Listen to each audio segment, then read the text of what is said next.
Iniciar.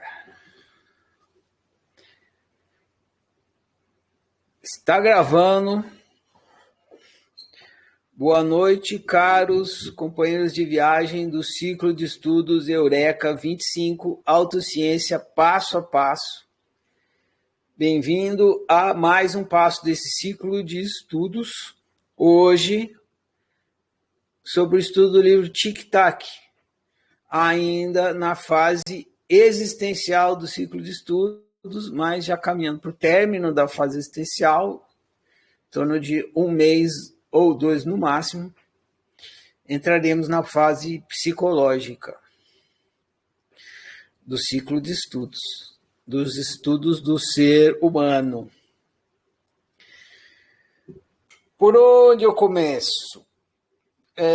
Deixa eu ver o que eu vou falar para você. Eu anotei algumas coisas aqui. Aí tem vários pontos de partida. Deixa eu ver por onde eu começo. Eu vou começar por esse aqui, ó. Depois, se der, eu vou falar dos outros pontos. Vocês perguntam, eu vou acabar falando, né?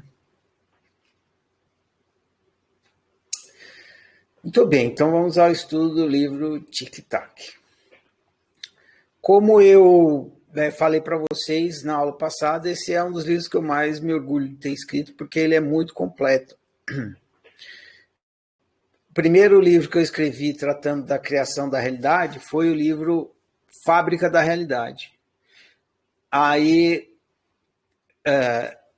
se não me engano, eu falei sobre a Fábrica da Realidade. Não, acho que não. Acho que eu escrevi o livro primeiro, aí depois os alunos estudaram, eu comecei a conversar com eles. Porque tem livros que eu falei e depois virou livro. Esse eu acho que não. Foi livro, depois virou aula, né? O Fábrica da Realidade. Foi livro, depois virou aula. Só que ele foi um dos primeiros também a ser escrito na oficina. Tinha uma época que na biblioteca da oficina só tinha uns 6 livros. Teve uma época que só teve um, né? Depois 2, depois 3. Mas nos primeiros ciclos de estudos não haviam muitos livros. E um deles era a Fábrica da Realidade. Aí as pessoas tinham dúvidas sobre o que estava na Fábrica da Realidade. Por conta disso, foram surgindo outros livros que vão pegando e acrescentando e explicando coisas que não estão explicadas ali no livro Fábrica da Realidade. Aí, claro, passando por questões psicológicas, questões de convivência e tal. Aí depois que já, provavelmente, não lembro exatamente, mas já tinha acontecido alguns ciclos de estudos com o livro Fábrica da Realidade, aí eu decidi escrever o Tic Tac, pegando a criação da realidade pela perspectiva do tempo. E como já tinha observado várias outras coisas através do ciclo de estudos e as dúvidas dos alunos, o Tic Tac ele é bem mais completo que a Fábrica da Realidade. Inclusive, teve um momento que eu até pensei em retirar o livro Fábrica da Realidade do ciclo de estudos, porque o Tic Tac é muito parecido. Mas tem coisa no livro Fábrica da Realidade que não tem no Tic Tac, e o Tic Tac ele repete coisas da Fábrica da Realidade, mas ele fala bastante, de forma bastante ampliada. Alguns de vocês que são veteranos perceberam que está quase tudo ali no livro Tic Tac, por causa disso, né? Vocês vão ver na fase psicológica várias coisas que estão no livro Tic Tac, só que vocês não percebem muito bem, porque ainda está de forma bastante embrionária. Não que se eu colocasse tudo no livro Tic Tac que tem para colocar, que vocês vão ver para frente no ciclo de estudos, ficaria um livro gigantesco, não daria para estudar vocês estudam em quê? Em 15 minutos?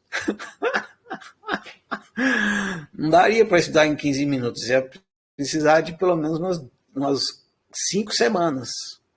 Mas como vocês precisam estudar rápido, né? E então eu fiz o livro mais sintético possível, mas está tudo ali. Depois que vocês fizeram o ciclo de estudo, você lerem o livro Tic Tac de novo, você fala, pô, tá tudo aí, eu não vi. A fase psicológica está ali, a fase da convivência nem tanto, mas a psicológica tem muito.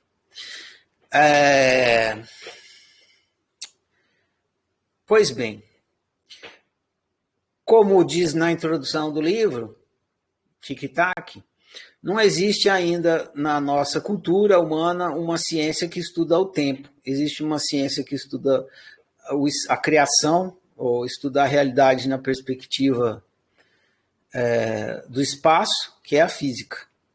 A física vai estudar a realidade física. Né? Então, ela vai olhar para a realidade pela perspectiva do espaço. Isso é a física.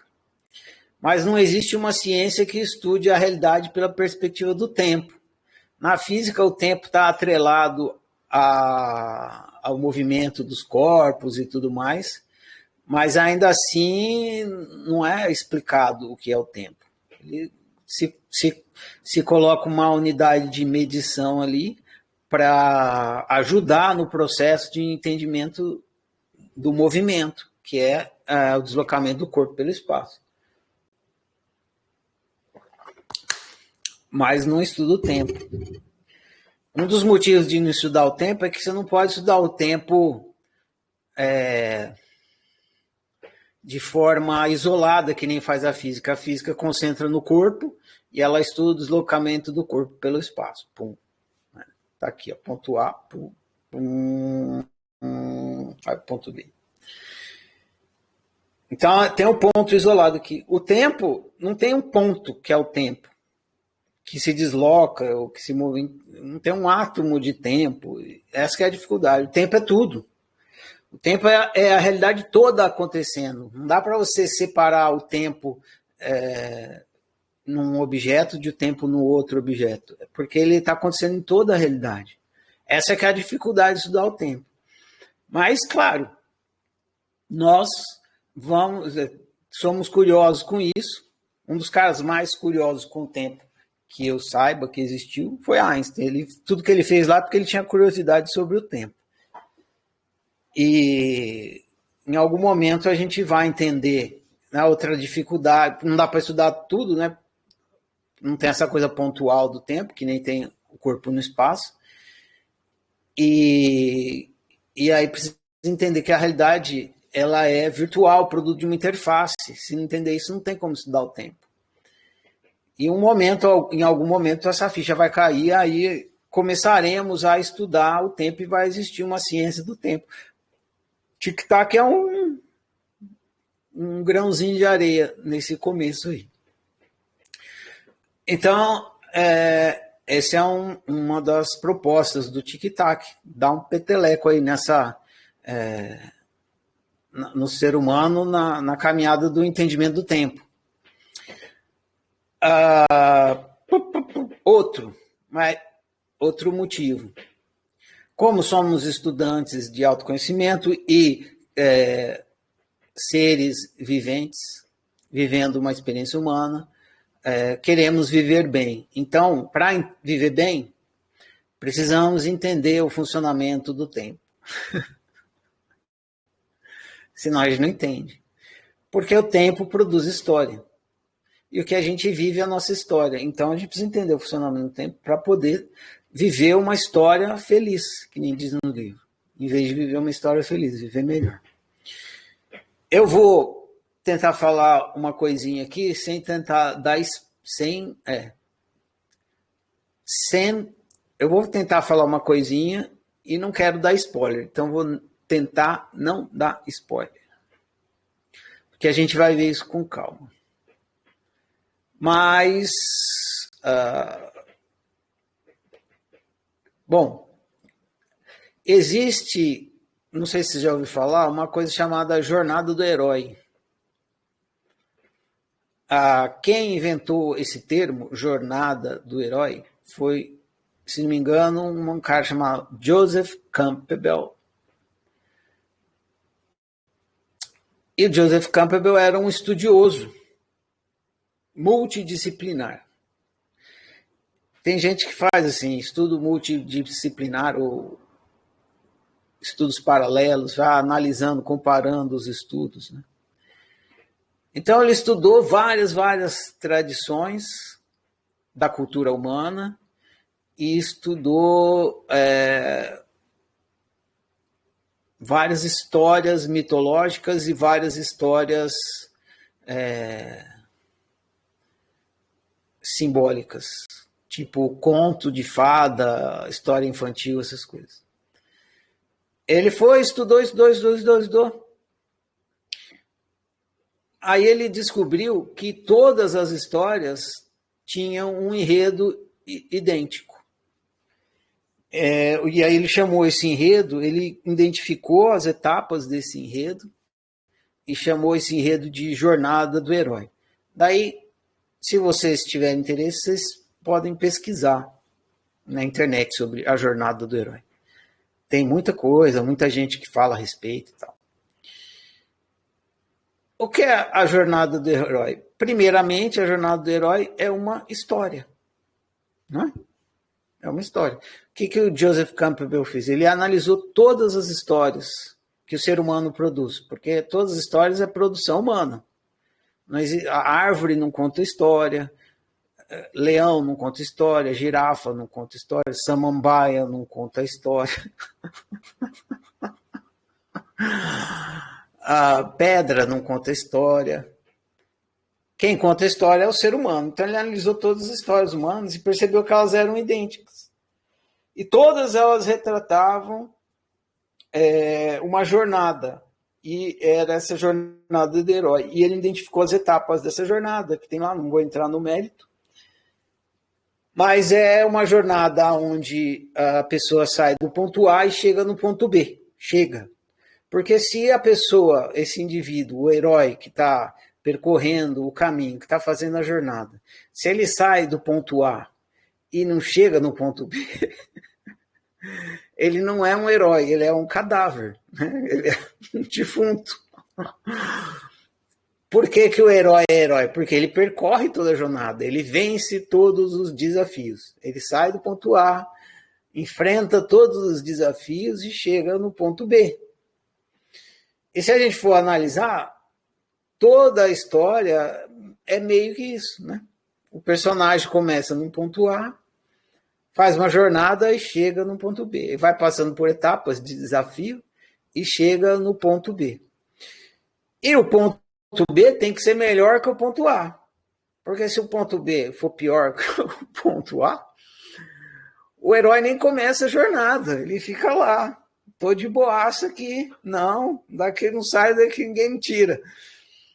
Mas tem o herói, isso o Joseph Campbell conta lá na análise dele, tem uma inspiração, uma motivação, algo que leva o herói a sair do ponto A. Ou ele fica curioso, ou ele se sente desafiado, ou ele se sente motivado para fazer, ou para ganhar alguma coisa e tal. Por exemplo, o Jornada do Herói vai encontrar o tesouro. Enfim, tem um motivo ali que vai fazer sair do ponto A e para o ponto B. Por que eu estou falando isso?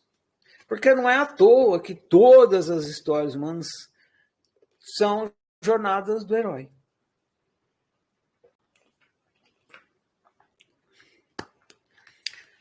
Veja, quando o Joseph Campbell descobriu e analisou e devolveu para o mundo essa observação dele de que as histórias humanas seguiam um padrão determinado e era o padrão da jornada do herói, e tinha o ponto A, os desafios e o ponto B lá.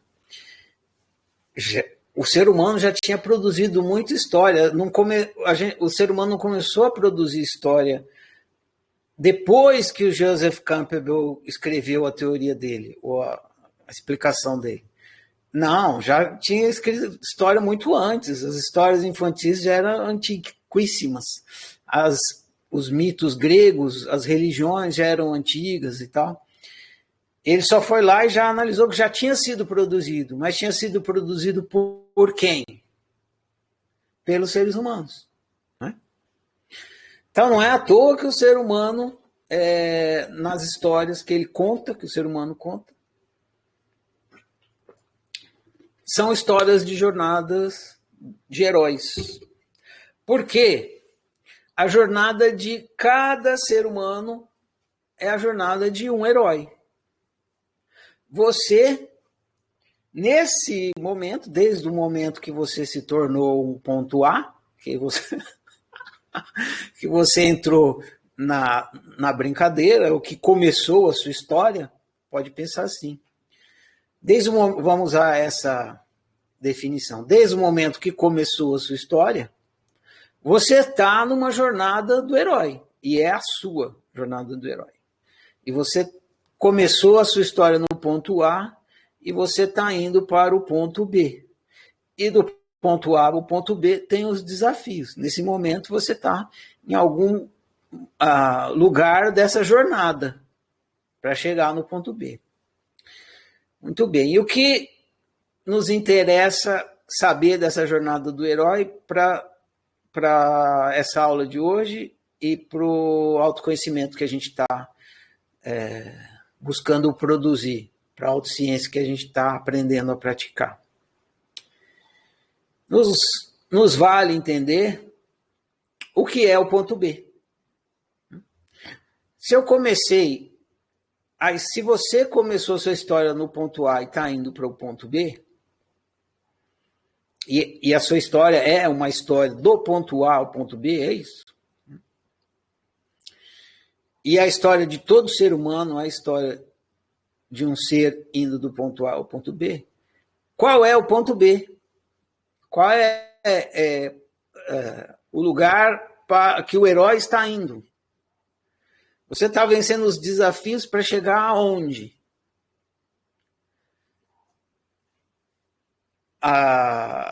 Isso é muito importante vocês entenderem.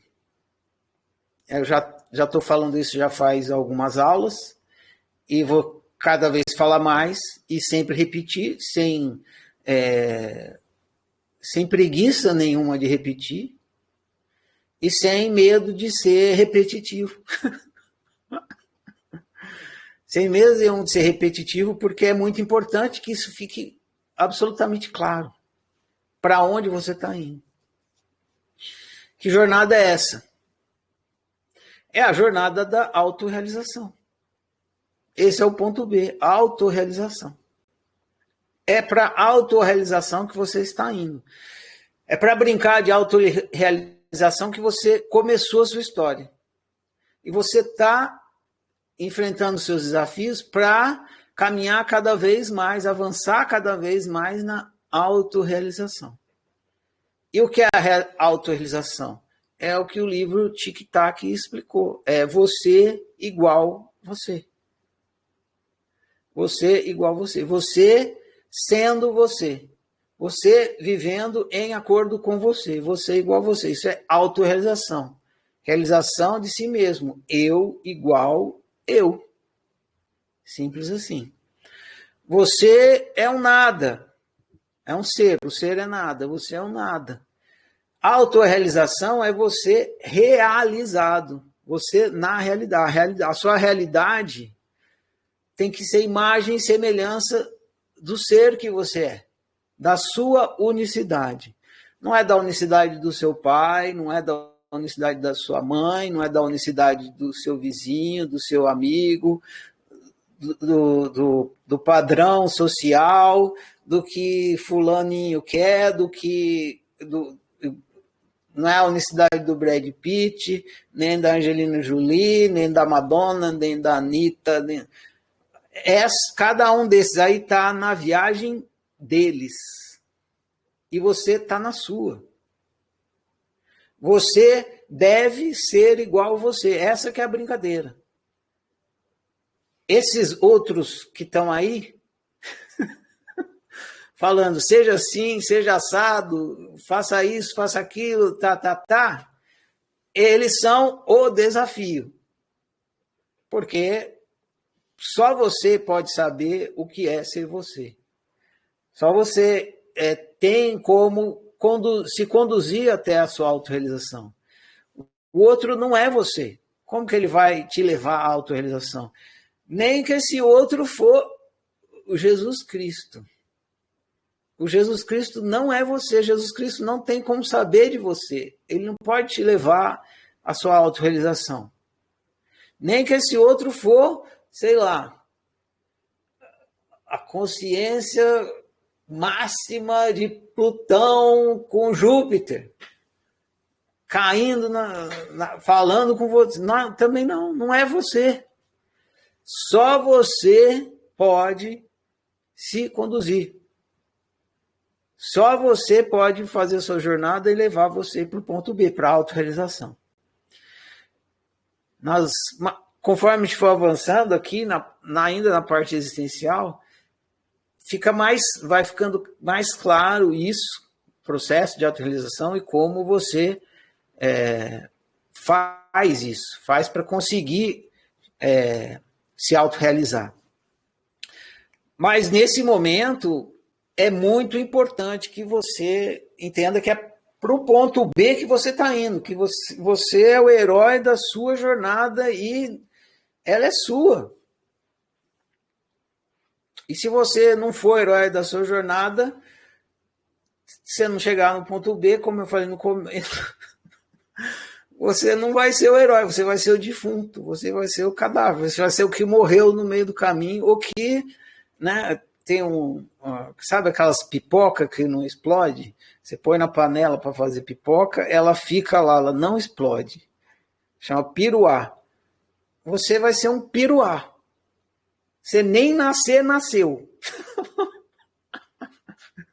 Você chegou e ficou ali. Nem saiu da casca. Né? A pipoca explodindo simbolizaria você se autorrealizando. Então você tem que fazer a sua jornada. E quando você não faz a sua jornada, o que acontece? Você fica sofrendo. Você fica vivendo mal. Para você entender que você está fracassando na brincadeira, no jogo. Todo jogo tem que ter alguma coisa que mostre para você que você está perdendo o jogo. Senão você acha que você está arrasando. Você vai achar que você está arrasando quando não está. Então tem alguma coisa que tem que te mostrar que você está perdendo o jogo, que você não está se autorrealizando. Você não está progredindo na sua jornada. Você está ou estagnado, ou parado, ou muito lento, assim, devagar, quase parando, né? E é preciso alguma coisa para te mostrar e você ficar consciente que é isso que está acontecendo. Essa coisa é você vivendo mal, você sofrendo. E tem que incomodar, né? Para você, né? A formiga tem que picar na bunda para você levantar e sair andando. Então é isso, é muito importante você entender que você está na jornada do herói. Agora, para você jogar um jogo, você precisa ter arbítrio. Como que você vai jogar um jogo se não existir arbítrio? Se não existisse arbítrio, vai jogar um jogo que não tem arbítrio, você não vai conseguir nem acertar, nem errar, porque você não tem escolha. Né? Então, para você jogar qualquer jogo que seja, qualquer um, o jogo é você escolhendo, optando. Então, você precisa ter arbítrio. Só que não adianta nada você ter arbítrio e não saber usar. Então você precisa entender que você joga o jogo através do arbítrio, muito importante isso. Sem arbítrio não tem como jogar nenhum jogo. Então você joga o jogo através do arbítrio, através das suas escolhas, que você decide. E você precisa saber como que funciona o arbítrio. Então o livro Tic Tac tem também esse propósito. O livro Tic Tac tem também esse propósito. Deixar claro para você como é que você executa o arbítrio. E não é que você, antes de ler o livro, eu não executava o arbítrio. Não, você já executava. Você só não estava consciente de como que você fazia. Agora, lendo o livro, se você entendeu tudo que foi explicado lá, se você entendeu tudo que foi explicado Se você praticou autoobservação e ficou observando o seu arbítrio acontecendo, ficou claro para você como o arbítrio funciona. O livro está lá para te ajudar a praticar a autoobservação e ver, tá, tem a imaginação, aí depois eu penso a respeito das opções, daí eu decido, daí trago para a realidade a realização, e aí eu vou realizando, criando a minha história, realizando a minha realidade. Realidade, realização, por isso a palavra. Então, se você fez isso, ficou claro. Então, ótimo, porque uma das funções desse livro era ajudar você a se esclarecer sobre o que é isso que você está fazendo o tempo todo. O que é o arbítrio e como é que ele funciona. Eu fiz uma anotação aqui de uma coisa legal, vou falar, porque se eu não falar também vai se perder essa anotação. Foi uma coisa que veio na minha cabeça, foi olha só, não tinha percebido isso. Então eu vou falar e aí fica registrado, porque se eu não falar depois eu deleto as anotações, escrevi aqui à toa. Tem a ver com o que eu estou falando agora. Para vocês que assistiram o filme Matrix e gostam, né? Tem uma cena...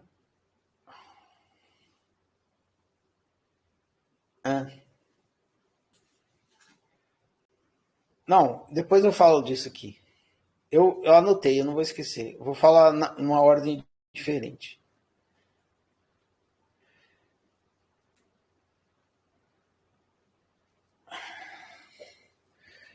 Conforme você vai... então vamos voltar ao fio da meada. Então você está na sua jornada do herói, jogando o jogo da autorrealização. Para jogar o jogo da autorrealização, você usa o seu arbítrio. O livro explica como funciona o arbítrio e o arbítrio cria a sua história. Cria a sua realidade. Qual a diferença entre história e realidade? Cria a realidade, a gente pensa uma coisa estanque, né? A realidade é a minha realidade é tipo uma fotografia. Mas quando você fala a minha história, você vê a coisa assim, né? Um desenrolar, uma coisa mais viva. A história é uma coisa mais viva, porque ela está ligada ao tempo. Então, o seu arbítrio, você vai criando a sua história. Muito bem. Aí, a sua história criada, aí tem aquela sacada, né? Aquela informação, a palavra é explicação. Tem aquela explicação no livro, que vários de vocês nunca se deram conta, falando que a vida é o passado.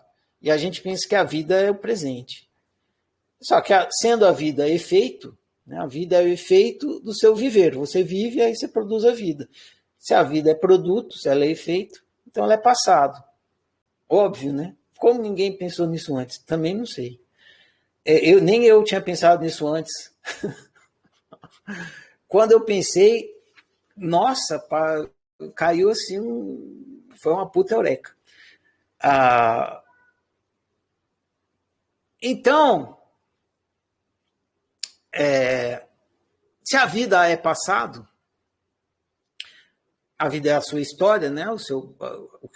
O acontecido, a história que você já escreveu, você escreve lá no seu diário, aí você lê o diário, ali está a história que você já escreveu, a vida já vivida.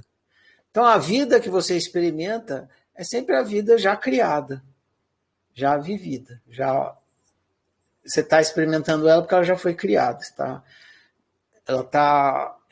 E aí não dá para você fazer nada em relação a essa vida já produzida, já criada, já fabricada. Essa história já fabricada, mesmo que for do segundo instante, essa aqui, ó. Criei, mas já criei. Né? Não dá para eu desbater a palma, já está batida. Aí eu bato de novo. Tudo bem, mas aquela já... E assim vai, você vai criando a vida. Mas tudo que você está experimentando é sempre passado, porque ela é produto da sua criação, efeito. Efeito do seu viver. A sua história é o efeito do seu arbítrio. É o passado do seu arbítrio. Bom, aí para que serve isso então? Né? Por que a gente tem história? Ahá! Né? A gente tem história porque a gente só conhece a causa pelo efeito. A gente não conhece a causa pela causa. A gente só conhece a causa pelo efeito. Por exemplo, a gravidade. Você vê as coisas caindo, mas você não vê a gravidade, a força da gravidade. Aí você conhece a força da gravidade pelo efeito, que são as coisas caindo. Então a gente conhece a causa pelo efeito. Então a história é o efeito. Então a gente precisa da história para produzir autoconhecimento. Por quê? Porque a causa da nossa história somos nós mesmos. A causa nós somos os causadores da nossa história. Então, quando a gente olha para a nossa história, a gente produz autoconhecimento. Porque ela conta sobre o Criador. Né? Se você escrever uma redação, aquela redação vai contar muito sobre você. Porque mesmo que for uma redação falando do seu pai. Tem uma frase famosa na psicologia que é assim: quanto mais ele fala de João, quanto mais Pedro fala de João, mais eu sei de Pedro. Por quê? Porque Pedro falando de João é Pedro falando. Pedro é o produtor daquele discurso. Então, quanto mais Pedro fala de João, mais você sabe de Pedro e não de João. Então, quanto a sua história, ela te revela de cabo a rabo, inteirinho. Né? A sua fisionomia, tudo na sua realidade, o seu jeito, o que você gosta, o que você não gosta, o seu sorriso, tudo na sua história. Quando você brigou com fulano, quando você não brigou, quando você decidiu aquilo, quando você decidiu aquilo. Cada uma das suas decisões te revelam como ser, como humano e como fulano. Você te revela nos 3 aspectos. Se você olhar para a sua história e souber analisar, você vai produzir autoconhecimento.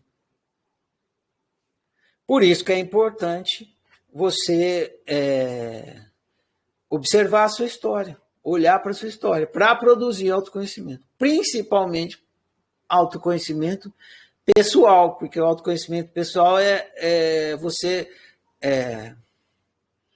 entendendo a sua mentalidade. E a sua mentalidade é o que está ali no meio do tique e do taque. Então, você só vai entender sua mentalidade olhando para a sua história e entendendo, essa história ela está revelando alguma coisa na minha personalidade, na minha mentalidade. E aí você produz autoconhecimento pessoal. Tem uma frase na oficina que eu uso muito, eu gosto muito dessa frase, e eu uso muito na fase de autoanálise e uso para os alunos entenderem a importância da história e o que fazer com a história no processo da autoanálise. Essa frase diz assim: sua história tem uma história para te contar. Sua história tem uma história para te contar.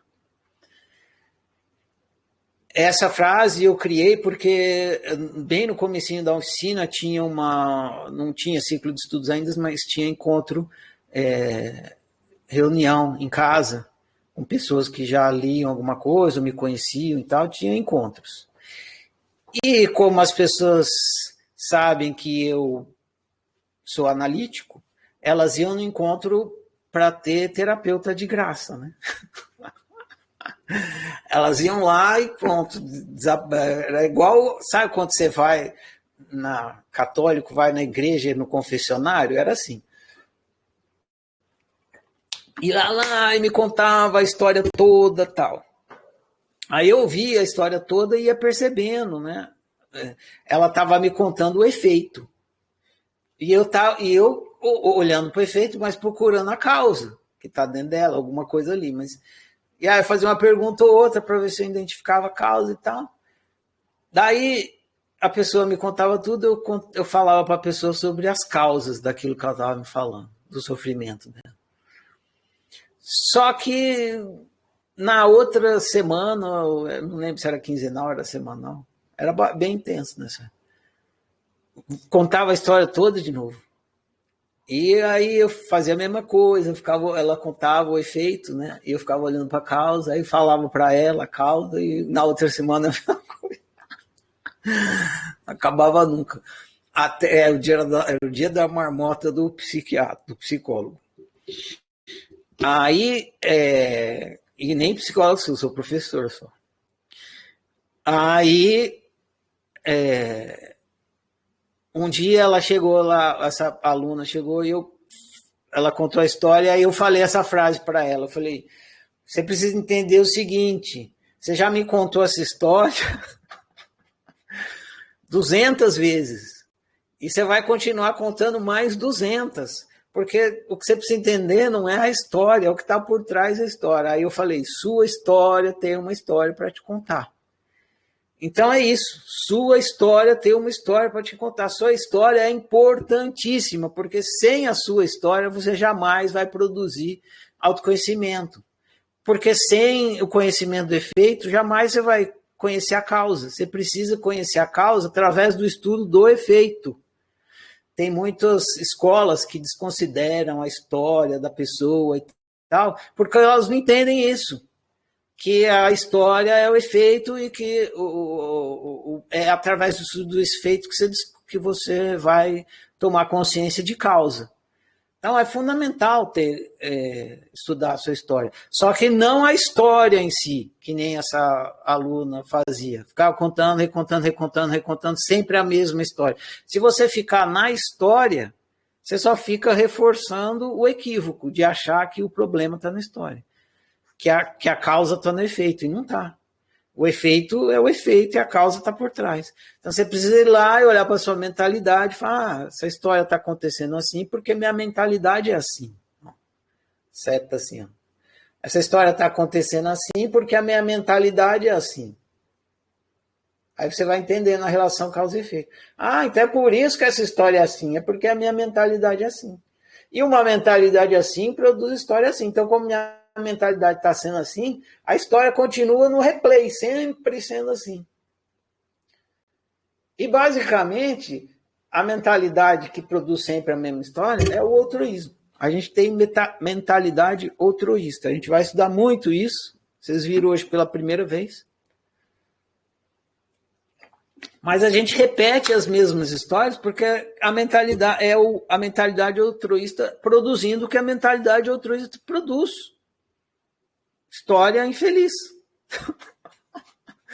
Mentalidade altruísta não é capaz de produzir história feliz. Porque a mentalidade altruísta não vai fazer equivalência, você igual a você. Vai fazer você igual ao outro.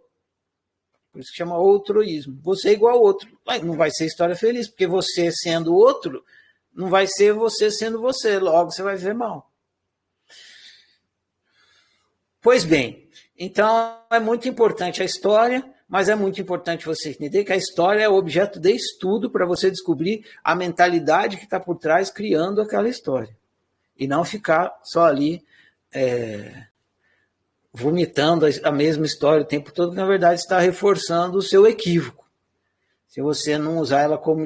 Num primeiro momento você precisa vomitar ela para ela ficar em cima da mesa, mas depois você precisa pegar o vômito e separar o feijão do macarrão, da salsicha. Você vai separando o vômito ali para analisar o vômito, para analisar como é que aquela realidade foi produzida. Muito bem. Eu não estou lendo nada que vocês escrevem, porque eu estou olhando aqui no meu grupo de notas no Telegram, onde eu escrevo as minhas notas.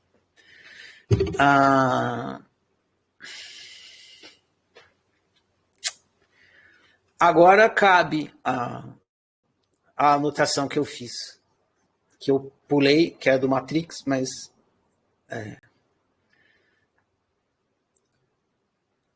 falei que ia voltar, vou voltar, porque agora cabe. No Matrix tem uma cena que ele vai lá na Oráculo. Matrix 1, né? O Neo sobe a escadaria lá e o Morpheus fala, vou levar você para conversar com a Oráculo. Ela sabe tudo. Como se ela fosse onisciente. Ela sabe tudo. Ela vê o presente, passado, o futuro, tudo. Ela sabe tudo. Tipo uma cartomante, né? É a Oráculo. Ou uma, sei lá, uma sacerdotisa, uma vidente, sei lá, é a Oráculo. Aqui sabe tudo. Aí vai levar o Neo lá no Oráculo. Aí o Neo fica lá na sala e pede pro Neo entrar. Aí o Neo, quando ele vai entrar para conversar com o Oráculo, ele esbarra num vaso lá, acho que é um vaso. Aí o vaso cai e quebra. Aí ela fala, não se preocupa. Aí ele fala, se você sabe tudo, você já sabia que eu ia quebrar o vaso, né? Você é oráculo, você sabe tudo, então você já sabia que eu ia quebrar o vaso. Aí ela fala que sim, aí ela fala assim, tem uma outra conversa ali, não sei do que, né? Então você já sabe o que eu vim fazer aqui. Aí alguma coisa assim. Aí ela fala para ele, você não veio aqui para fazer uma escolha. Você veio aqui para entender a escolha que você fez. É isso. Eu não tinha pensado que... Não sei se o produtor do filme pensou nisso que eu pensei. Mas o que essa frase está falando, e pode ser entendido assim, né? É isso. Sua história tem uma história para te contar. Quando você vai analisar a sua história, não é porque você vai decidir, você já decidiu. Porque a história já está ali, né? Só que você precisa olhar para a sua história para entender por que você tomou aquela decisão. Ou seja, você precisa olhar para a sua história para produzir autoconhecimento. Então, nessa cena aí, o oráculo está falando isso para ele. Você não veio aqui para tomar uma decisão, você veio aqui para entender a decisão que você já tomou. Então, a gente precisa olhar para a decisão que a gente já tomou e que essa decisão se coloca na nossa frente como a nossa história, a nossa experiência, para poder entender a decisão que a gente tomou. Por que eu tomei essa decisão? Por que minha realidade está assim? Por que minha história é essa? Por que eu estou vivendo isso? Então, a gente precisa olhar e analisar a nossa história.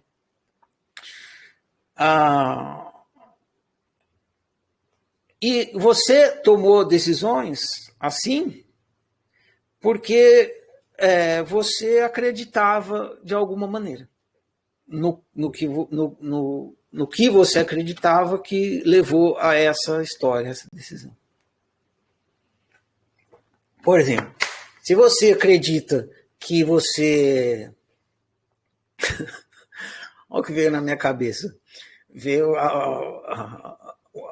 uma coisa que eu li da Vanessa hoje lá no Recreio. Se você acreditasse que você deveria ser freira, a sua história, aí você está numa experiência de freira. Aí você se perguntaria, mas por que eu estou nessa experiência de freira? Ué, você está na experiência de freira porque você acreditou que você deveria ser freira, não é? Porque se você acreditasse que você deveria ser, sei lá, padeiro, aí você seria padeiro. Aí você olhar para a história, por que eu estou nessa vida de padeiro? Você está nessa vida de padeiro porque você acreditou que você deveria ser padeiro. E aí vale para tudo. Ou seja, por trás da sua história está o seu sistema de crença. Está as coisas nas quais você acredita.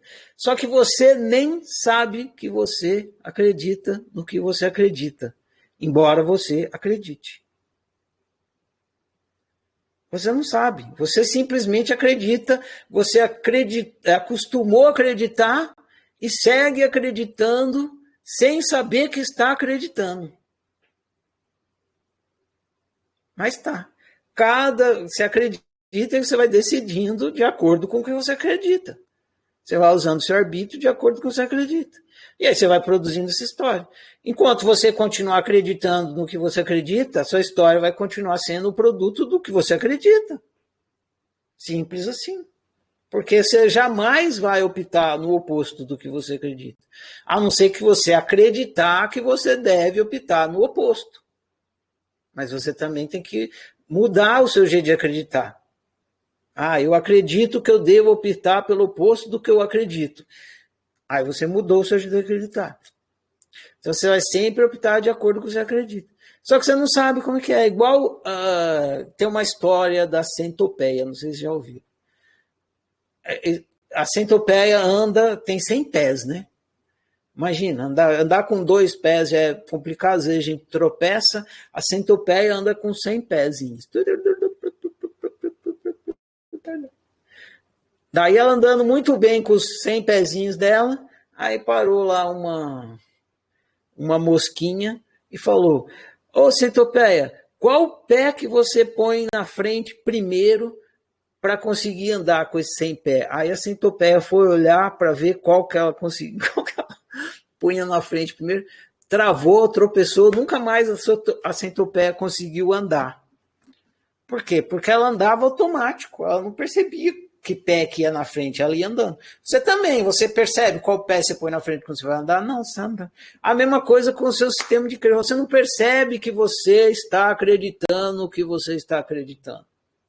Mas está. Está a prova de que você está, é que a sua realidade está criada de acordo com o que você acredita.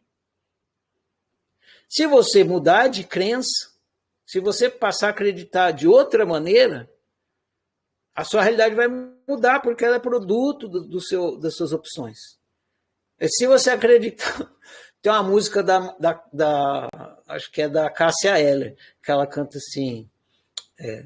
acho que é Malandragem, que ela fala assim: mudo uma planta de lugar, né?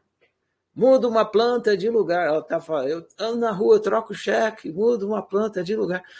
Se você acreditar que a planta tem que ficar perto da porta, é essa que vai ser a sua história. Você vai chegar na sua casa, a planta vai estar perto da porta.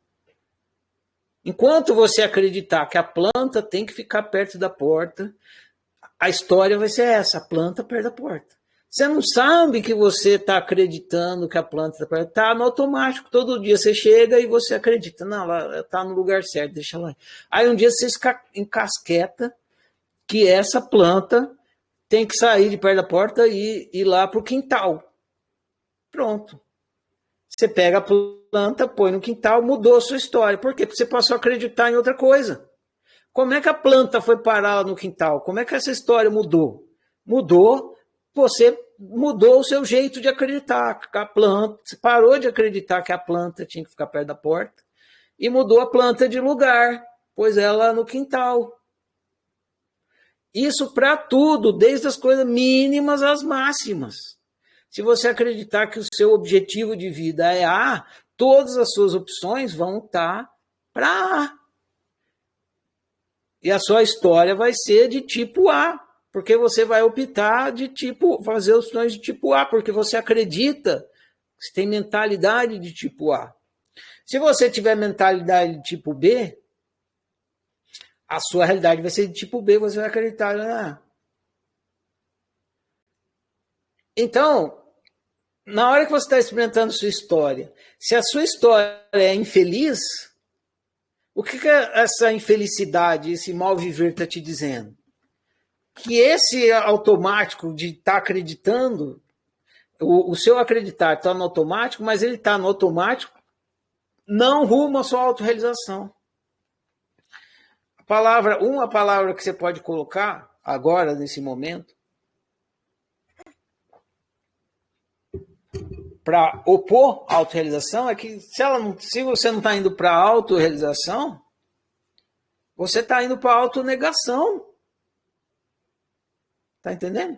É isso. Ou você faz a sua jornada para a autonegação, se permitindo ser você, ou você se proíbe. E se você se proíbe, você está indo para a autonegação. Você está vivendo uma vida que não te pertence, não é sua. A vida que o outro quer. Uma vida altruísta. e não uma vida altruísta. Então, é muito importante olhar para a sua história, analisar para descobrir no que você está acreditando que está te fazendo viver mal. E aí você pode olhar para suas crenças. Essa é a última nota que eu coloquei aqui. Daí eu acho que eu encerro a minha participação. Você pode olhar para as suas crenças, qualquer uma. Você olha para uma crença e pergunta para ela assim, chama ela de fulano. Assim, ei, fulana. Ela fala, quem? Eu? Você está falando comigo? Sim, você. Você é minha crença, estou falando com você. Pois não, o que foi? Eu acredito em você. É verdade, você acredita.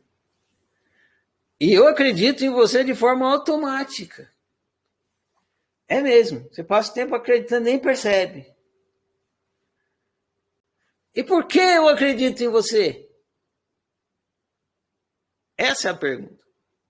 Por que eu acredito no que eu acredito?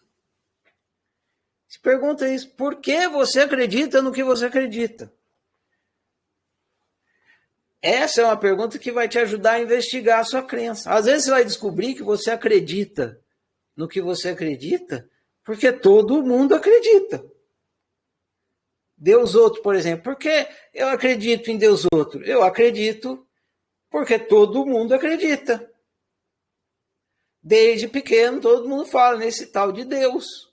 Todo mundo acredita, o pessoal acredita, vai na igreja, canta, faz louvor, vive em torno disso, todo mundo acredita. Eu também acredito. Eu acredito porque todo mundo acredita. Então se todo mundo deixar de acreditar, você também vai deixar de acreditar? Provavelmente, né? Porque eu só acredito porque todo mundo acredita. Se todo mundo começar a acreditar em outra coisa, eu vou acreditar em outra coisa também, né? Eu vou, porque eu sou Maria, vai com as outras.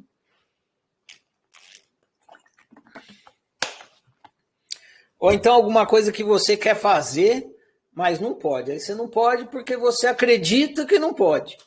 Aí você olha para essa crença, por que eu acredito que eu não posso? Da onde que vem? Aí você vai começar, eu acredito que eu não posso, porque fulano falou que eu não podia, ciclano falou que eu não podia, ou então porque uma vez eu tive uma experiência que fez eu concluir que eu não podia, mas uma experiência não significa que é sempre, né? Aconteceu uma vez. Enfim, por que eu acredito no que eu acredito? Faça disso uma prática. Fica olhando para suas crenças e fala, por que eu acredito nisso? Da onde que veio isso? E pode ser que você acredite porque é uma coisa que te faz bem. Por exemplo, eu acredito que abacaxi é uma fruta que eu não devo comer. Por quê? Porque toda vez que eu como, dá ruim, né? Me dá muita afta e tal. Às vezes dá uma coisa intestinal. Eu tenho essa crença. Por quê? Porque baseado na minha experiência. Porque eu acredito no que eu acredito, que eu não devo comer abacaxi. Porque minha experiência me mostra que não. Aí de vez em quando eu tento de novo, aí eu percebo que não dá mesmo.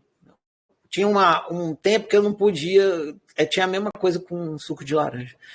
Só que aí eu de vez em quando experimentava. Recentemente tenho até conseguido tomar um pouco, se eu não exagerar do suco de laranja, já não está me fazendo tão mal como fez um tempo. Eu acredito que tofu é ruim. Essa crença me ajuda. E por que eu acredito no que eu acredito? Porque eu acredito que tofu é ruim. Toda vez que eu comi, o gosto é horrível. Eu acredito que jiló é ruim também, porque é amargo. Não gosto de jiló. Eu acredito que eu devo continuar sendo professor de autociência. Por quê? Porque eu adoro. Então, você vai descobrir, tem um fundamento. E às vezes o fundamento é uma experiência positiva que você tem com a coisa e essa crença está te ajudando. Mas muitas vezes é uma crença sem fundamento e você está lá seguindo aquele trem. E aquele trem te fazendo mal pra caralho.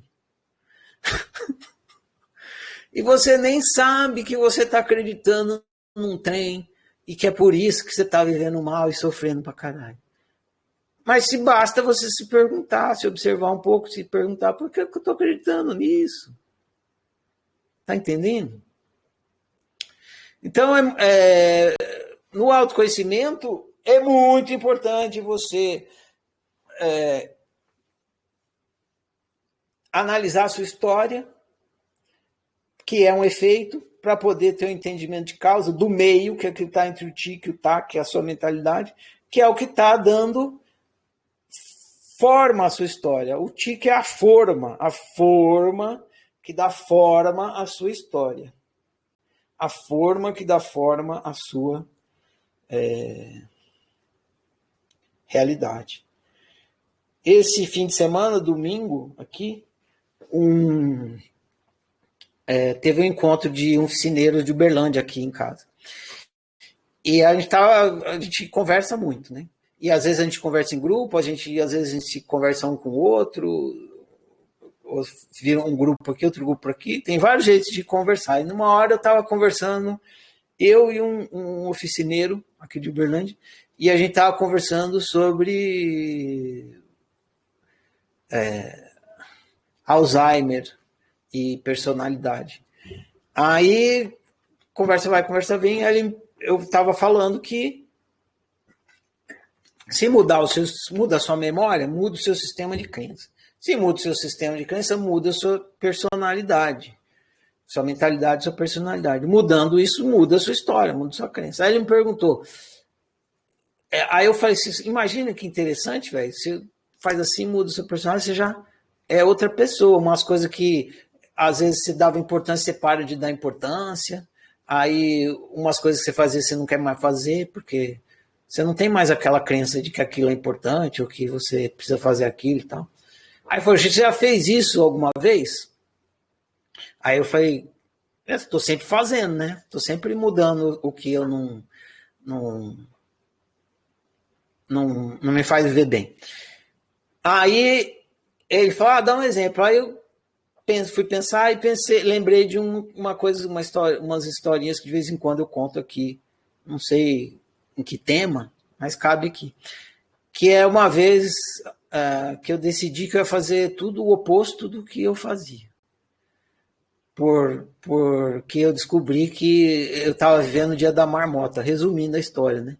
Eu li um livro lá e o autor do livro me falou assim, você está vivendo o dia da marmota. Eu falei, o quê? Quer dizer que eu estou fazendo exatamente a mesma coisa que eu já fiz.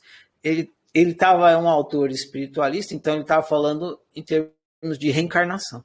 Então ele estava dizendo o seguinte, que você reencarnava, repetia a mesma vida, e você passava 1000 encarnações repetindo a mesma merda, fazendo a mesma besteira. Não pode ser. Eu estou há 1000 anos fazendo exatamente as mesmas coisas.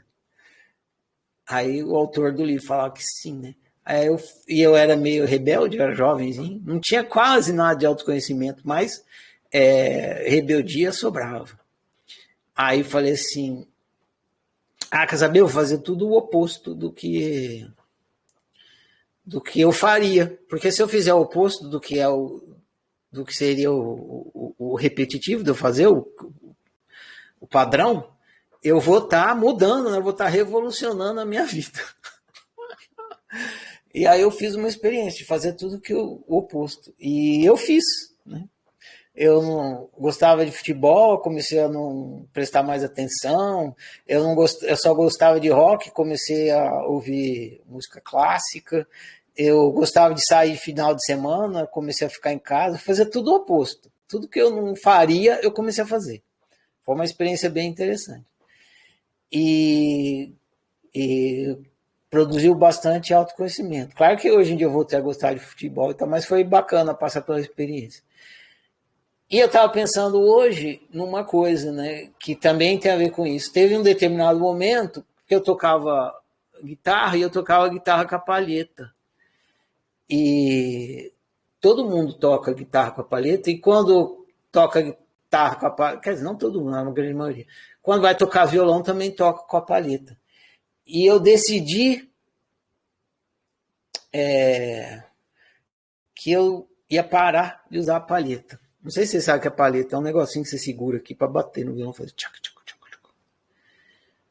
Eu decidi que eu ia parar de usar a palheta, que eu ia aprender a tocar usando os dedos.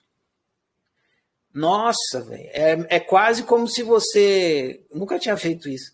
É quase como se você decidisse escrever com a mão esquerda. Não, vou parar de escrever com a mão direita, eu vou começar a escrever com a mão esquerda.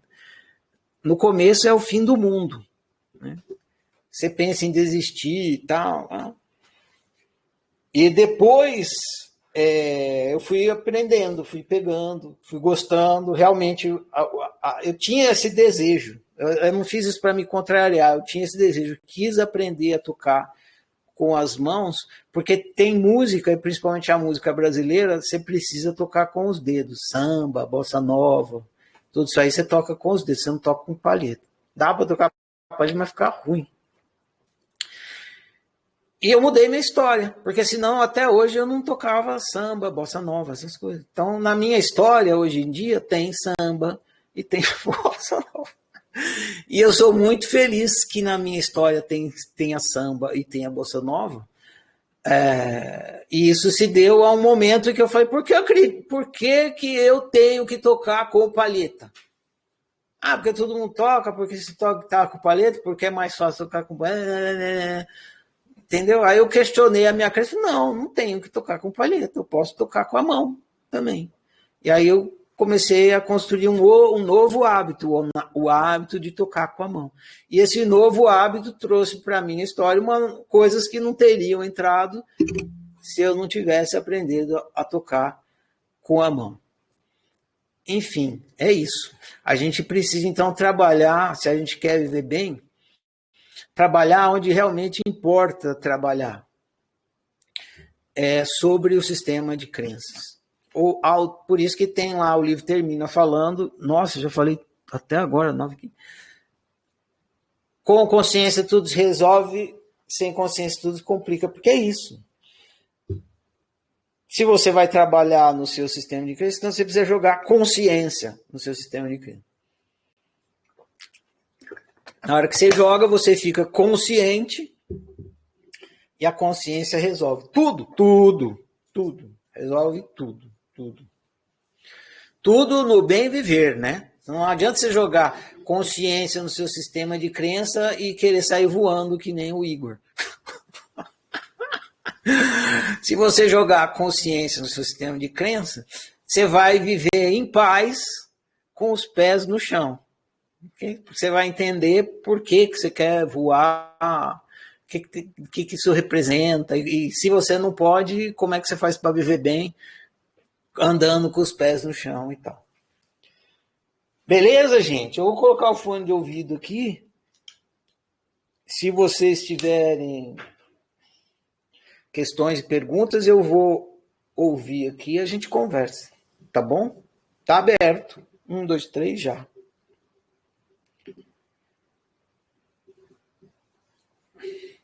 Vamos ver se funcionou direitinho aqui, porque o fone de ouvido é Bluetooth, ele tem que entrar automático aqui. Eita. Deixa eu dar uma olhada se ele entrou.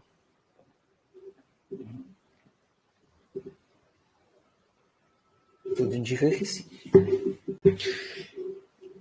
Tem 2 telas aqui, eu fico olhando para a tela do laptop. Tem uma tela ali que é a do PC. Cássio, está liberado. Vamos ver se funciona. Você precisa clicar mais uma vez.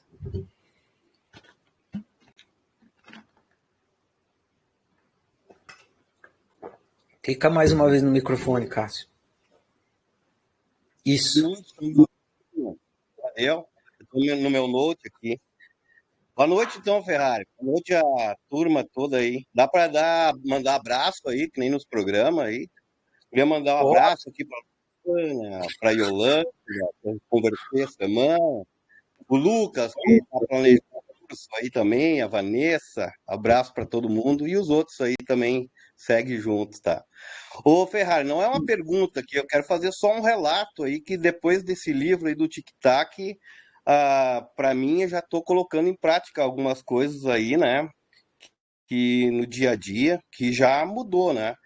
Eu acho que é mais ou menos que nem tu teve a tua experiência, eu estou fazendo tudo que eu não fazia, sabe? Então, saindo um pouco da noite aí, e como eu me dei conta através do livro que realmente a cada momento a gente está criando a realidade. Então, pô, quero uma realidade melhor para mim. Então, vamos adiante, vamos criar, vamos fazer, né? Vamos ser, tá nas minhas mãos. Então, estou colocando em prática isso.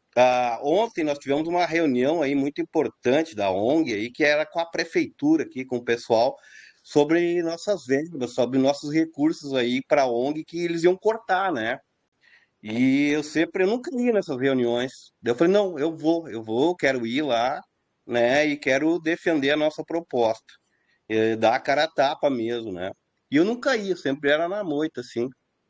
E, a, e o pessoal da ONG disse, mas tu sabe o que que tu vai falar? Como é que tu... Cara, eu não sei nada que eu vou falar. Eu vou no vazio, eu vou... Tipo aquela coisa da crença, eu pensei assim, eu não quero fazer nenhuma... Não quero fazer nenhum pré-julgamento, quero ir vazio, assim, né, Ferrari? Para chegar lá e desdobrar o negócio, né? E, cara, foi isso que eu fui vazio, assim, vazio. Eles chegaram com as crenças deles, porque vocês estão empurrando o cavalo velho com a barriga lá, vocês estão gastando horrores, a gente tem que pagar para você sustentar cavalo velho, isso e aquilo, né? Daí eu falei, isso aí é que vocês estão pensando, é a ideia de vocês. Nada, vocês vão ter que ir lá conhecer nosso trabalho, conhecer o que está acontecendo e olhar e julgar o que realmente está acontecendo, não com as crenças que vocês têm em mente, né? E já comecei a colocar em prática alguns conhecimentos aqui, né? E outra coisa que me ajudou, eu fiquei muito tranquilo, assim, porque eu não fiz pré-julgamento, né? Das coisas, eu não fiz essa coisa de crença, do que eles estavam pensando, do que eu tentei realmente ir no vazio, assim, Ferrari. Então, ah, isso aí eu vi que me ajudou nessa reunião. E no meu trabalho também, mudou muito, porque tu sempre tem uma visão, além de ter as tuas crenças pessoais, tu tem aquela crença em relação às outras pessoas, né? Dá um exemplo, assim, tu vai jogar futebol lá com os teus colegas, né? Daí tu vai passar a bola assim, aquele cara lá é lerdão, eu não vou passar para ele a bola que ele vai perder a bola, né? Tu já tem né, um preconceito, uma ideia dele. Falei, né, vou passar, vou chegar lá, falar com a minha secretária, que eu sei que eu tenho um monte de problema lá e coisa, mas vou tirar essas ideias que eu tenho a respeito dela e vou mudar a minha maneira de falar com ela. E foi sensacional, cara. Assim, ó, no momento que tu começa a esvaziar tudo, tuas ideias, tuas crenças e o que tu pensa dos outros, parece que tu é uma fita em branco, assim, de novo, né? Tu vai gravando uma nova realidade, construindo uma nova realidade. Isso foi fantástico, assim, devagarinho eu tô colocando em prática, né? Claro que a gente não está acordado o tempo todo, tu não nota o tempo todo o que tu está fazendo, mas tu começa já a enxergar mais as coisas e tentar sair do automático, né? Então, sensacional aí, eu acho que nessa questão do psicológico, eu tinha tenho dificuldade, assim, no relacionamento, um pouco de enxergar os erros, já estou começando a entender melhor, né? Tem muita coisa aí pela frente, né, Ferrari? Tem, mas legal demais, Cássio. Primeiro, grato pelo testemunho, porque é muito legal a gente ouvir testemunho da autociência acontecendo em prática. Então, agradeço o seu testemunho. E sobre essa coisa aí da crença, às vezes não é uma. Eu vou falar uma coisa que para a gente não cair num outro equívoco, que a gente não precisa e não tem como jogar fora o preconceito que a gente tem, mas a gente pode deixar ele em suspensão. Como? Sabendo que ele é um preconceito. Porque o problema do preconceito é como quando a gente esquece que ele é uma crença, um pré-conceito, e dá a ele o status de verdade absoluta. Aí não tem como. Né? Aí acontece um negócio que chama viés de confirmação. A gente quer encaixar a pessoa dentro daquele preconceito, daquela caixinha que a gente encaixou, de qualquer maneira. Mas se a gente deixa em suspensão, aí a gente dá a possibilidade de experimentar novamente. Vamos supor, por exemplo, você vai num lugar que se fala uma boate. Nossa, aquela boate é muito chata, porque você foi uma vez e você criou esse conceito, essa conclusão. Lá é muito chato. Aí, vamos lá de novo, aí você põe em suspensão. Cara, para mim lá é chato, mas vai que mudou, né? Vai que já faz 2 anos que eu não vou lá, vai que está diferente, vai que melhorou. Aí você põe o seu preconceito em suspensão e ele vai junto com você, mas você, por você colocar ele em suspensão, você se permite colocar ele à prova novamente. Aí você chega lá e pode ser que você melhorou, a boate não está mais chata, ou então continua chata. Aí você fala, porra, é mesmo, meu Deus. Não mudou nada. Tu tá em branco ali, né? Tu já não vai armado para, né, para questão. Você se deu a liberdade de experimentar de novo para ver se era tal como você acreditava. Essa postura é muito diferente. É isso aí mesmo, cara. É só para constar aí que se o cara começa a praticar aí, realmente muda a tua realidade, né? Muda a tua realidade. Isso. E você muda uma coisa aqui, opções que não estavam disponíveis aqui começam a aparecer. Esse que é o milagre. Exato. Que nem eu estava falando da bossa nova, né? Eu comecei a tocar um pouquinho com o dedo, hoje em dia um monte de possibilidades se abre que não jamais se abriria se eu estivesse tocando com palheta. Então, que nem quando você está jogando um jogo também, você anda com uma peça no tabuleiro, você anda uma casinha no tabuleiro, já se abre possibilidades que não tinha como aparecer se você não tivesse andado uma casinha só. E aí depois você anda mais uma casinha, já se abre mais um outro. Então, quando você está lá que você andou 30 casinhas, você fala, porra, nunca que essas possibilidades existiam quando eu estava ali 20 casinhas para trás. Ah, mas como é que se abriu? Se abriu porque você foi tomando decisões que te levaram a abrir aquelas possibilidades. E aí você vai criando as histórias que você nem imaginava que poderiam ser criadas. Então, valeu, obrigado aí pela oportunidade. Tchau, tchau, abraço, pessoal. Vou ficar aí ligado aí para ver o que os outros têm para falar também. Igualmente, valeu, Cássio.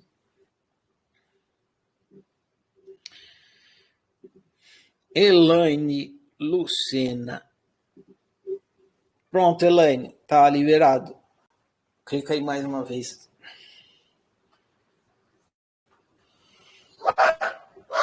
Tá me ouvindo? Estou te ouvindo. Está me ouvindo? Tô te ouvindo. Aê! Oi. Estou te vendo agora. Prazer em conhecê-la em vídeo. Prazer. Querido, então, você comentando aí, me veio aqui algumas memórias, né? Por exemplo, na minha infância, eu não vou saber falar com riqueza de detalhes, porque agora só me vem mesmo alguns flashes. Mas a gente aprendeu em contos de fadas, por exemplo, uma história de que 2 crianças se perderam na floresta e foram ali colocando as migalhinhas para não se perderem, para voltar, né, para casa. E aí, o que eu fico imaginando? Então, aí eu vou fazendo conexões com as coisas que me é familiar, né? Que nem, por exemplo, o filme. Então, a existência, ser humano, Elaine, querendo colocar essas migalhinhas para poder voltar de volta para casa, querer fazer sempre o mesmo caminho, né? A memória também me priva de viver outras situações que eu não viveria por causa de crenças que eu já tenho ali como que são verdades absolutas, é isso? Essa foi uma interpretação, porque uma história, ela não vem, se termina a história, aí você chega na última página do livro, não vem assim, agora eu vou explicar a história. Não tem, né? Só tem a história. Aí você interpreta da sua maneira. Você fez uma interpretação. Eu acho que o autor tinha outra intenção ao escrever essa história, que não é essa. Essa é João e Maria, essa? Eu não lembro, eu lembro só de alguns flashes, assim, da história, mas, assim, é que a gente fica sempre tentando, como se estivesse no labirinto, tentando voltar para um caminho que a gente não conhece, que eu não conheço, mas fica tentando sempre reforçando, né, com os hábitos o mesmo caminho e muitas vezes não sabe o porquê, não sabe nem como é que chegou ali. Então, essa é a interpretação que você está dando. Eu acho que a interpretação dos autores, quando eles estão usando essa metáfora, esse simbolismo de voltar para casa, é o simbolismo de voltar para o... É a mesma coisa de voltar para o paraíso, voltar para o Éden, voltar para a própria unicidade. Então, você sai da sua casa e aí você se perde na floresta, que é a ignorância, e você depois volta para lucidez, ou então você se perde da sua unicidade, fica lá no altruísmo, e depois você volta para a sua unicidade, que é esse movimento de voltar para casa. Para voltar para casa, você precisa de alguma coisa que te ajude. Em várias histórias tem alguma coisa que ajude, às vezes um sábio, às vezes um fio de Ariadne tem algumas histórias. Enfim, nessa aí, as coisas que te ajudam a voltar para casa é que você deixa algumas pistas, assim, né? Que é as migalhinhas, para você lembrar, nesse aqui eu vou voltando para casa, né? Até que você consegue voltar para casa. A minha interpretação desse negócio de voltar para casa é essa, mas não invalida a sua. E pode ter outras também. Legal, obrigada, querido. Disponha.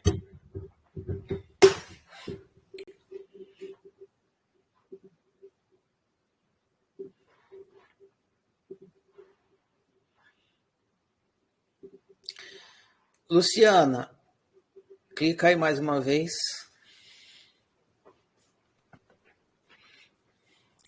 Boa noite, professor. Boa noite a todos. Boa noite, Luciana. Boa noite, todos. Boa noite, geral. Outro abraço, Cássio.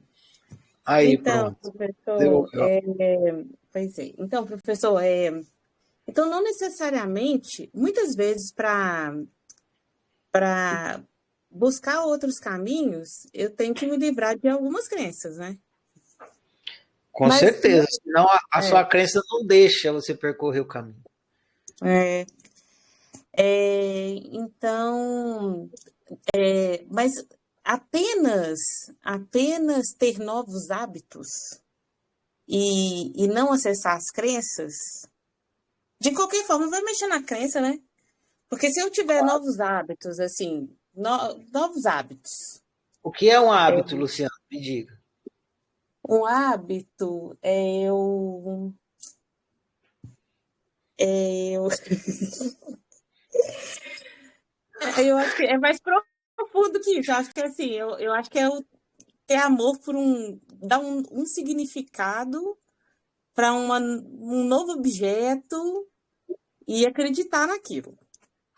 Não, eu vou te explicar o que é um hábito. Tá preparado?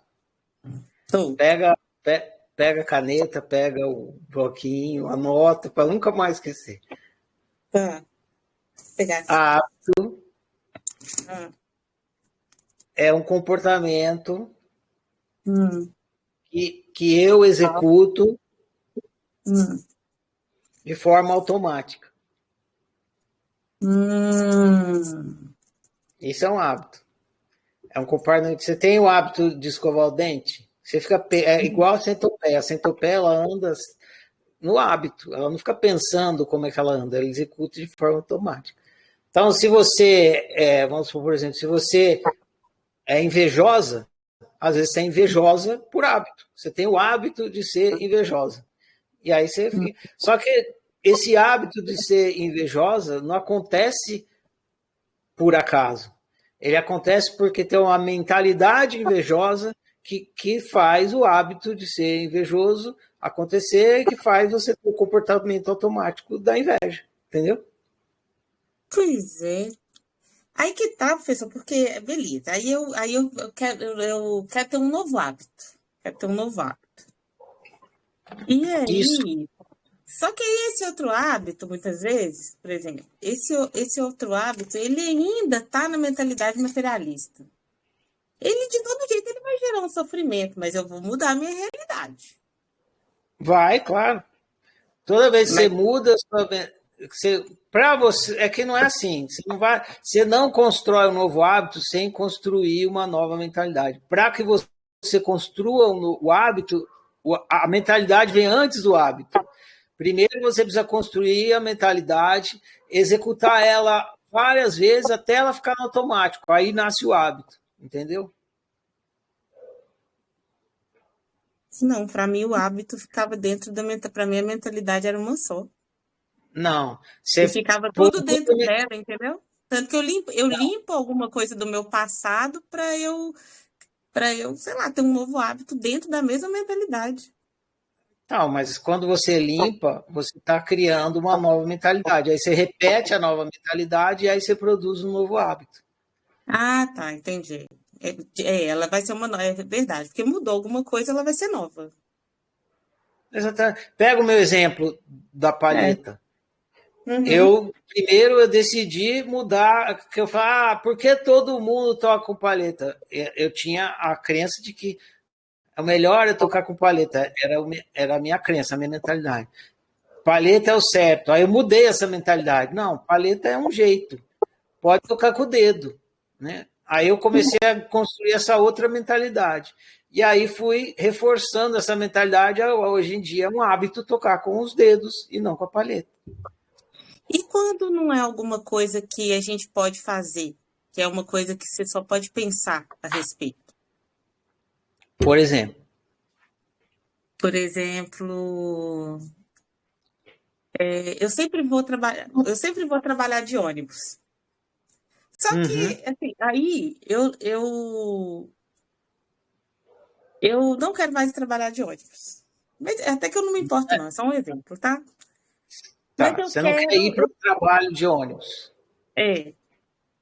Mas eu ainda não tenho condições, eu ainda não tenho a possibilidade de carro. Tá? Eu não tenho a possibilidade de carro. Como que eu faria para criar isso em um certo momento na minha realidade? Você tem que optar de acordo com o seu desejo. Você quer ir. Não adianta assim, imagina, eu quero ficar seco. Aí o que eu faço? Eu faço a opção de abrir o chuveiro e entrar debaixo do chuveiro. Aí fala, porra, merda, eu tô molhado. Por que eu tô molhado se eu quero ficar seco? Porque você optou por fazer uma coisa que te deixa molhado. Você tem que fazer a sua opção, uma opção que ela é realizadora do seu desejo. Senão não adianta, você não vai realizar o seu desejo. Entendi. Então eu sempre eu tenho que, aí no caso, se eu não tiver carteira, eu vou começar a entrar numa autoescola, né? Eu vou começar a dar passos em direção, né? Exatamente, você vai fazer opções realizadoras do seu desejo. É isso. Entendi. Eu vou começar a clicar para realizar aquele meu desejo. Isso, o livro, amanhã, a partir de amanhã, a gente vai começar a estudar o livro Livre Clique. Vai ser bem disso aí que você está falando. Ah, não, então beleza. Então tá ótimo, professor. Muito obrigada, viu? Disponha.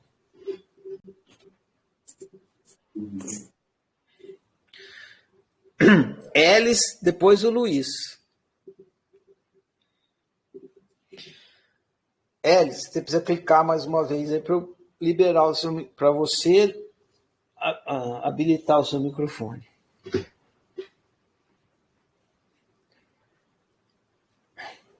Não estou te ouvindo, Elis. Você precisa clicar aí mais uma vez no botão do microfone. Elis, vou dar a vez para o Luiz. Se você quiser me falar, você levanta a mão de novo, por favor. Luiz, tá liberado. Clica aí mais uma vez. Boa noite, Ferrari. Peraí, me dá um segundinho, que eu tava esperando a Alice. Boa noite, Ferrari. Boa noite a todos. Boa noite, Luiz. Acabei de vir da faculdade, então não ouvi ainda o que se teve antes, só vi o da Luciana. Então, depois eu vou assistir a live. Não sei se já foi respondida essa minha pergunta. Mas, enfim. Então, uma dúvida que me surgiu e que me surge é um pouco derivada do que a Luciana estava conversando contigo, Ferrari. Por quê? O hábito, no caso, é derivado de uma mentalidade, é um desdobramento. Até onde eu entendi é isso. Ok. Tenho um hábito de, por exemplo, vai abrir as cartas, de evitar, quando tá tudo dando muito certo, eu dou um jeito de cortar. Então, eu entendi o porquê dessa mentalidade, fui ver, e, enfim, só que uma vez que se desdobrou todo o raciocínio do porquê disso, eu pensei que pronto, acabou esse hábito na minha vida. Só que aí esse hábito voltou. Por exemplo, esses dias voltou a coisa da procrastinação, que tem uma relação muito direta com isso. Quando está finalizando, eu dou um jeito de dar errado, intencionalmente. E aí o que eu queria saber é, eu quero mudar esse comportamento da procrastinação. Então, toda vez que eu estiver percebendo a procrastinação, opa, estou optando por uma mentalidade que está em desacordo comigo, que não me faz mais sentido, ou tenho que mudar o comportamento para aí sim me mostrar que essa mentalidade não faz mais sentido. Porque, racionalmente, eu entendo os equívocos por trás disso. Mas o meu hábito, eu fui programado todo o tempo naquele equívoco. Então, por vezes, eu repito. Aham, entendo. Não sei se foi clara. Foi sim. A resposta da sua pergunta é a A. A resposta A. Primeiro tem que ter o reconhecimento. Vou fazer um exemplo análogo para você, que talvez você já tenha passado e provavelmente todos nós aqui passamos. Às vezes você está dirigindo no trânsito, está indo para um lugar, por exemplo, é domingo e você decide ir no parque ou no clube. Só que você está tão acostumado a ir fazer o caminho do trabalho que, de repente, você está lá fazendo o caminho de ir para o serviço, ou, no seu caso, deve ser o caminho de ir para a faculdade. Aí você fala, opa, eu estou indo para a faculdade. Hoje é domingo e eu queria ir para o clube. Aí então você tem que ter o reconhecimento primeiro para depois ter a mudança de rota. Entendeu? Você reconhece que você está indo no habitual e não é para lá que você quer ir. E aí você fala, eu não quero ir para a faculdade, eu quero ir para o clube. Aí você faz uma outra opção, você vai pegar. Então você você vai para o hábito que você quer. Você está no hábito de se boicotar, vamos chamar assim, tem uma outra palavra, mas esqueci. Vamos usar isso. É autossabotagem. Você está no hábito de autossabotagem, mas você já reconheceu esse hábito e você sabe que não é de acordo com esse hábito que você quer viver. Mas, de vez em quando, como esse hábito está programado na sua cabeça, você vai. Igual você vai para a faculdade em vez de ir para o clube. A hora que você reconhece, você fala, não quero ir para o hábito da sabotagem, quero ir para o hábito da autorrealização. Aí, por haver o reconhecimento do hábito que você não quer, você vai para o outro, conscientemente, você para de optar de acordo com o hábito que você não quer, que estava acontecendo automático, e começa a optar em acordo com o seu desejo, que é a autorrealização. É isso. Esqueci de novo. Beleza. A hora que você perceber, você volta. E a tendência é que o hábito que você não opte fique cada vez mais fraco e o que você opte ficar cada vez mais forte. Aquele que se alimenta cada vez fica mais forte. E aí você vai cada vez mais saindo do mau hábito e indo para o bom hábito. Respondeu? Respondi, mas me surgiram mais duas dúvidas. A primeira, do jeito que você falou, parece que faz sentido eu sintetizar ou em uma pequena frase, que nem a prática da egofonia, de um lembrete, ou então em uma pequena palavra tipo autossabotagem. Faz sentido eu deixar bem simples para automaticamente relembrar? Na Europa, autossabotagem. Sim. Quanto mais simples, melhor.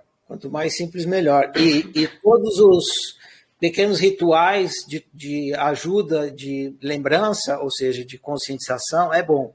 Tem um que eu conto assim, por exemplo, às vezes eu fico remoendo uma coisa que já aconteceu. E a minha cabeça remoendo. E aí eu fico sofrendo à toa, né? Porque já aconteceu, não dá mais para lidar com a coisa que já foi. E eu tô indo para fazer outra coisa e minha cabeça está lá grudada naquela coisa. Aí eu faço assim. Para mim, na hora que eu faço assim, eu resolvo tudo. Não, assim, ó. Aqui. Ah, tá. É uma coisa minha. Então eu lembro que assim, é daqui para frente. Daqui para trás já foi. Então eu faço assim, é daqui para frente. Aí na hora que eu faço assim, na hora que eu faço assim, tudo que eu precisava ficar consciente já fica.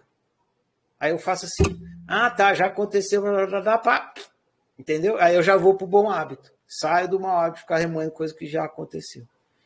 Não que eu não possa pegar e analisar o que aconteceu, mas é uma maneira de sair do mau hábito e ir pro bom hábito. Então, qualquer coisa que você usa para simplificar, para lembrar, que traga tudo que você já estudou e já entendeu, vai te ajudar. Tá. Por isso que no final do Diário da Consciência tem o passo 10, que é a pergunta lembrete, não é? É justamente para isso. Entendi. Isso que você falou acabou me fazendo ficar um pouco em paz comigo, porque foi quase como se, tipo, na minha cabeça, me disse se está correto. Se o hábito ainda persiste, é porque ainda tem algo para ser descoberto dessa mentalidade, dessa crença. Só que assim, eu já investiguei tanto e cada vez me aprofundo mais, vou para outros ramos, vou vendo outras coisas, que aí eu ficava um pouco na dúvida se era por falta de autoconhecimento ou por, de fato, ser um processo mesmo de mudança. É meio como se você duvida, será que é mesmo? Por exemplo, você põe a mão no fogo, aí você queima. Aí você fala, queima. Mas aí você fala, mas será que queima mesmo? Aí você tem que pôr a mão no fogo de novo, entendeu? Aí você fala, queima. Aí queimou 2 vezes. Você fala, mas será que queima mesmo? Aí, 3 vezes. Você está fortalecendo a convicção de que realmente não é positivo para você. É isso. Entendi. É aquilo que a gente se alimenta, né? Uhum. Tipo assim, no que a gente se alimenta, a gente caga, a metáfora da minhoca. Uhum. Tá. Obrigado, Ferrari. Me ajudou muito. E outra coisa, porra, gostei do cabelo cortado, viu? Valeu. Não é só assim, fica bacana, mas é muito melhor para cuidar, assim, você toma banho, seca rapidinho, eu prefiro ele curto. Mas valeu. Não é só estético, isso que eu querendo dizer. É praticidade. Pô, Ferrari, se surgir mais algo, que eu tenho algumas anotações aqui do livro, eu pergunto. Valeu, Obrigado. Luiz. Obrigado, viu, Ferrari? Igualmente. Ó, a Edna, depois a Rafaela. Edna, você é única! Boa noite, Ferrari, único, tudo bem? E aí, única, fala. Eu não vou abrir a câmera, sabe por quê? Porque eu tô de pijama. Ah, desculpa. Porque você é a única que tá de pijama. Ferrari, eu fico um pouco nervosa. Eu falo, toda vez eu tenho... Não, o dia que vocês abrirem a câmera, que vocês estiverem de bobs, com máscara, assim, abrir a câmera, aí pode crer que vocês atingiram a iluminação e autoísmo lá no 100%. Não, é isso mesmo. Porque tem que ser o que a gente é, né? Exatamente. Tô aqui de pijama, e aí? Cara, eu não sei nem abrir essa câmera, falar a verdade. Eu não sei nem abrir. Mas a próxima eu vou abrir. Vou criar coragem, tá? Tá bom. Deixa eu te falar.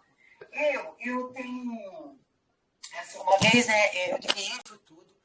E aí, uma vez nós pegamos fomos pra Malandra, não, é uma cachoeira aqui, ali perto de Brotas, né? Aí fomos, tal, tudo bem. Aí na volta, eu me perdi. Eu não Edna, tenta melhorar o seu som, que tá bem ruim aí. tá ruim.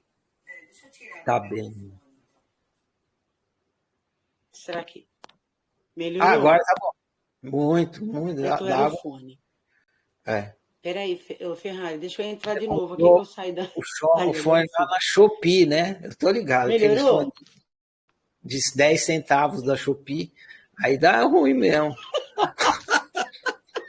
Essa porcaria aqui.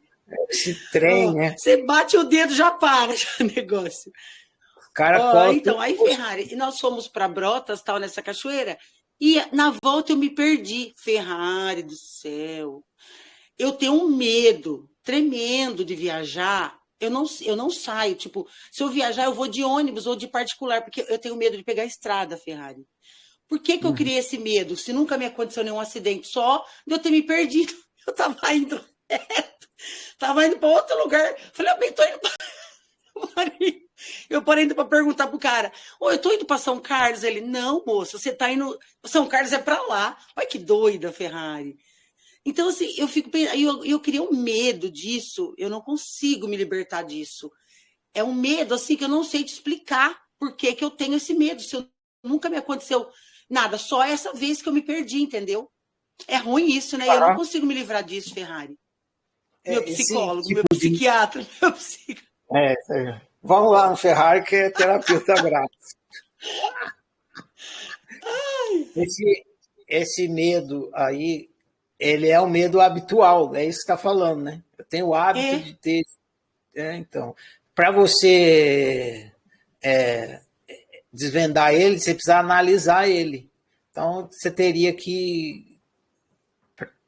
Você tem que conversar com ele. Você tem que conversar com ele.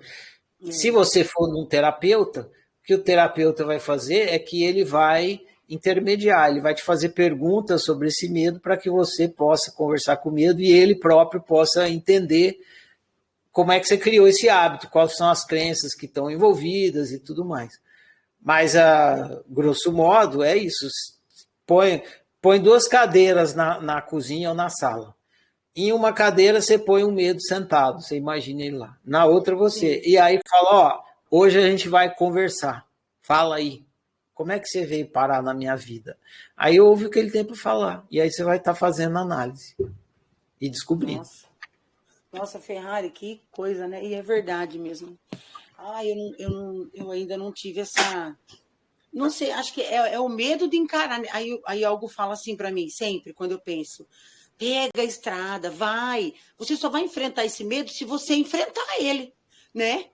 E é isso. Eu sou corajosa em bastante coisa, sabe, Ferrari? Mas nessa parte me pega, assim, muito. E eu tenho tanta Aham. vontade de Tá, ser livre, né?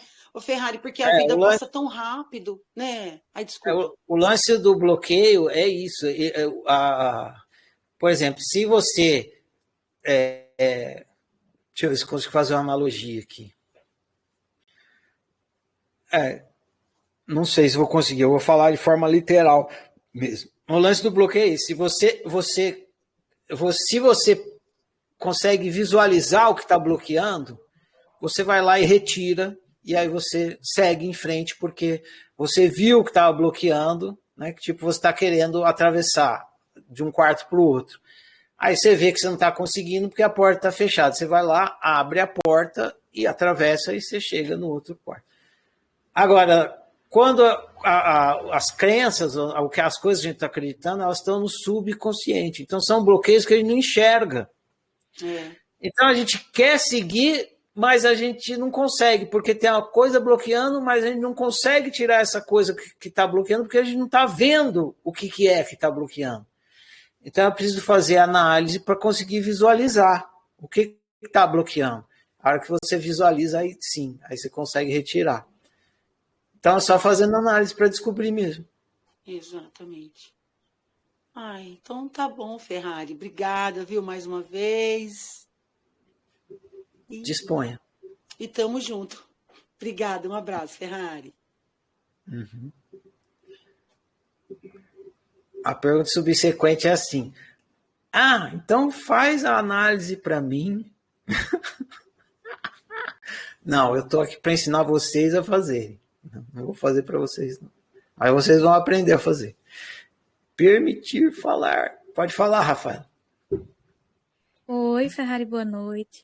Boa noite a todos. Nó, agora foi instantâneo. Para compensar, né, Ferrari? Eu queria fazer um adendo na observação do Luiz, que tem um áudio seu, que você fala sobre andar por uma rua e cair no mesmo buraco várias vezes. Essa reprogramação, ela implica nisso muitas vezes. Andar pela mesma rua e cair no mesmo buraco. E aí você vai cair tanto naquele buraco que em algum momento vai cristalizar aquela reprogramação. Aproveitar que você está falando aí, o Luiz está me ouvindo ainda, e eu acrescento isso. Às vezes, não sei se é o caso, Luiz, mas às vezes você está se cobrando demais um autoísmo, né? Não, já aprendi autoísmo, tem que ser autoísmo sempre. Aí por causa de um erro, você comete outro erro. Então, é isso que a Rafaela está falando, né? Seja amoroso com você, tenha paciência com o seu processo de mudança de hábito, né? Não é do dia para a noite. Era isso que eu queria falar. E com relação à observação da Edna, eu já passei por... Eu acho que eu já contei isso. Em um dado momento... Eu amo muito o mar.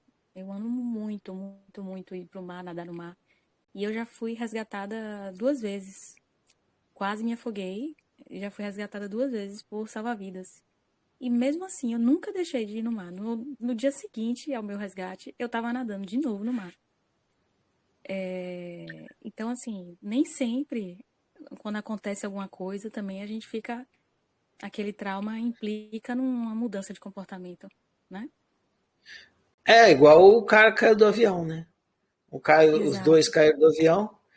Nunca mais ando. Vou morrer. O outro, não, agora que eu vou andar mesmo. Não caí, não morri, não morro nunca mais. Eu também já quase morri afogado no mar, quando era mais garoto, assim. Mas e continuei entrando no mar do mesmo jeito. Só fiquei mais esperto, né? Porque aprendi umas coisas com o meu erro, mas continuei entrando no mar. Não, exatamente. Mas no caso do irmão, ele falou isso, agora que o avião caiu, não vai cair nunca mais. Mas no meu caso aconteceu de novo. Sim. E aí depois... Por exemplo, provavelmente você aprendeu a não fazer algumas coisas que você achou que você não fez errado, que você não precisava fazer de novo. Com certeza. Pois então, é isso. Obrigada, Ferrari. Disponha.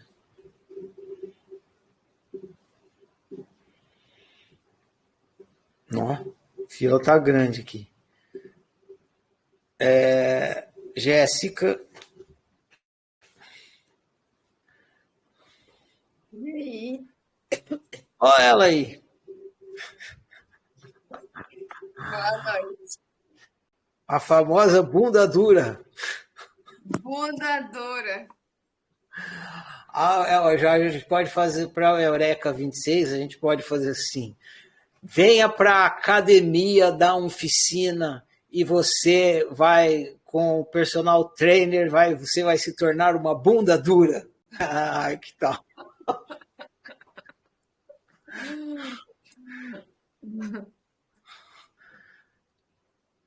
Boa noite. Boa noite. Estou abrindo a minha pergunta de novo. Você falou assim, aparece na aula para a gente conversar. Então, apareceu. Você trouxe o chat de GPT? Trouxe, tá aqui. Vou até abrir aqui, ó. Vou pedir para ele te escutar. Pergunte. Não, acho que já ficou claro. Eu acho. Que eu tinha perguntado o que o tique tinha a ver com desejo, e aí você disse que... Não. Qual a relação do tic-tac com o desejo? Você falou que tinha relação com o tique, e aí eu perguntei qual que é a relação da emoção com o tique. eu posso pensar que, quando eu posso, né? Mas que a relação com o tique. Não só pode, como deve, entende? Não. Pensar não tem contraindicação, só ajuda.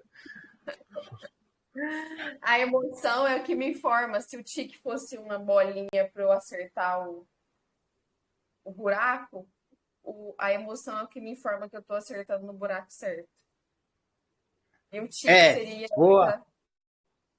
Boa analogia. A emoção é que fala, acertou.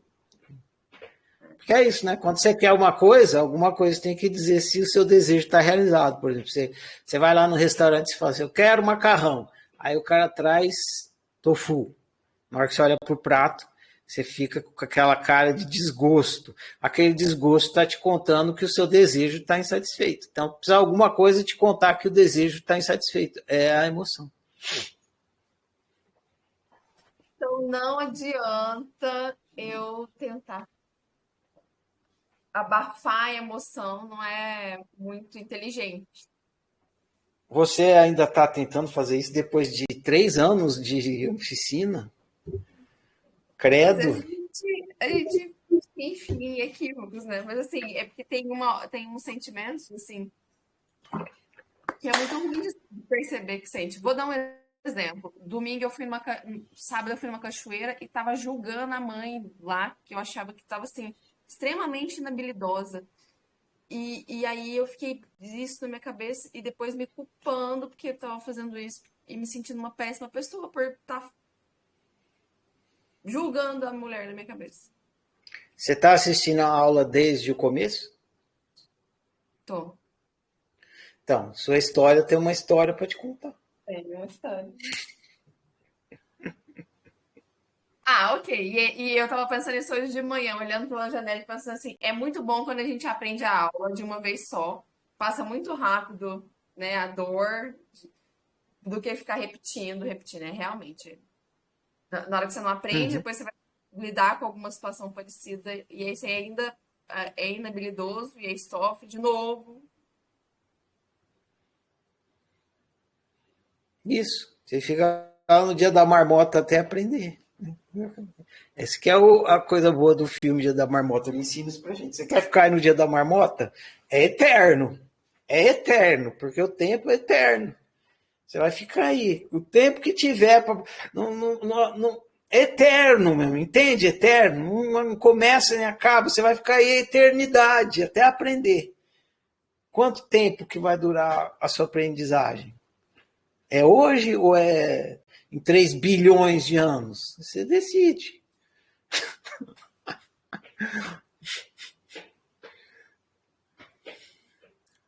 Ok, obrigada. Dispor.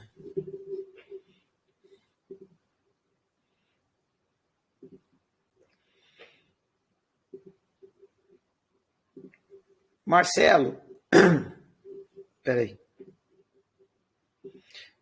Pronto, Marcelo, seu microfone está liberado.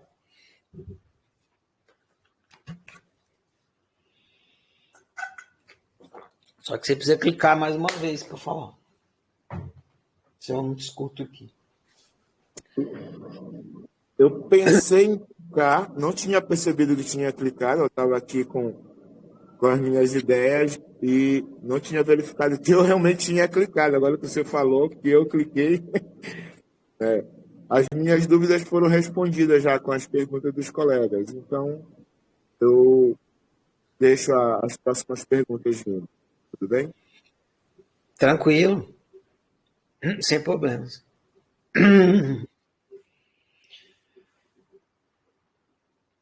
Alguém mais? Luiz, respeita Januário. Olha lá, Luiz. Boa noite de novo, que nunca é demais. Você veio para a réplica. Ô, Ferrari. Oi? Você veio para a réplica. É lógico. Não poderia ficar quieto, não consigo. Então, Ferrari, a primeira coisa é que eu estava ouvindo sim a parte do que você estava conversando com a Rafaela, e de fato, para mim faz muito sentido. eu entro um pouco nessa pira de bora logo, acelera, bora. Talvez um pouco daquela de quem tem dor tem pressa. Enfim, também não vou viajar muito nisso. Mas é bom ouvir isso, que aí eu vou entendendo que é um processo. E aí eu fico até mais de boa. Eu até relaxei um pouco ouvindo. Mas, enfim, a pergunta que eu tenho é um pouco em relação ao que a Edna falou contigo, de medo. Por quê? Do que eu analisei, de fato, o medo tem um quê de, tipo assim, de... Não sei se é spoiler isso, mas de indicativo do desejo. Porém, tem a parte de fato, lhe travar para algumas coisas. Então, eu estou aqui com uma proposta para fazer até amanhã. Eu estava com essa proposta de ir listando todos os meus medos, um por um, para ir deixando assim perceptível. Vou enfrentar esse para ir perceber na prática se de fato é justo, se tem sentido aquele medo. E aí, era isso que eu queria perguntar. Quando eu tenho medo e percebo que ele eu percebo que ele é um indicativo do meu desejo. Porém, está me travando. O que acontece? Eu tenho que enfrentar ele de frente, eu tenho que entender a razão. O que seria o mais aconselhado? Todas as duas coisas. O medo está te falando alguma coisa. Ele é... Por exemplo, todo mundo tem medo de ir no dentista. Há um certo medo, né? Aí a gente dá uma adiada. Vou no dentista. Não, vou amanhã. Aí, não, vou amanhã. O que o medo está falando? Ele está falando que você não quer sentir dor, né? Você sabe que você chegar no dentista vai doer na hora que botar o negócio e tal. Só que o que acontece... Aí vai entrar um pouco no Quatrix, né? Porque, por exemplo, você pegar esse exemplo do medo de ir no dentista. Porque você não sente um medo só, né? São 4. E você não tem um desejo só também, é 4. Não tem como falar, não tem que dar spoiler, não tem como eu falar disso sem falar. Então, quem está com medo de sentir dor é um do seu quaternário, que é a dor física. Mas é importante ir no dentista. Por quê? Porque senão a dor vai ficar maior. Então, aí você tem que, de alguma forma, ir conversando com esse medo da dor de ir lá no dentista e falar, eu entendo o que você quer. Você não quer sentir dor, e é justo. Dor é ruim, eu entendo. Mas olha só, se a gente não for lá no dentista, a dor vai ficar maior, porque o dente vai infeccionar e tal. E aí você vai, embora o medo de ir no dentista, que é o medo da dor, esteja acontecendo, você vai lá no dentista, entendeu? Mas você já vai...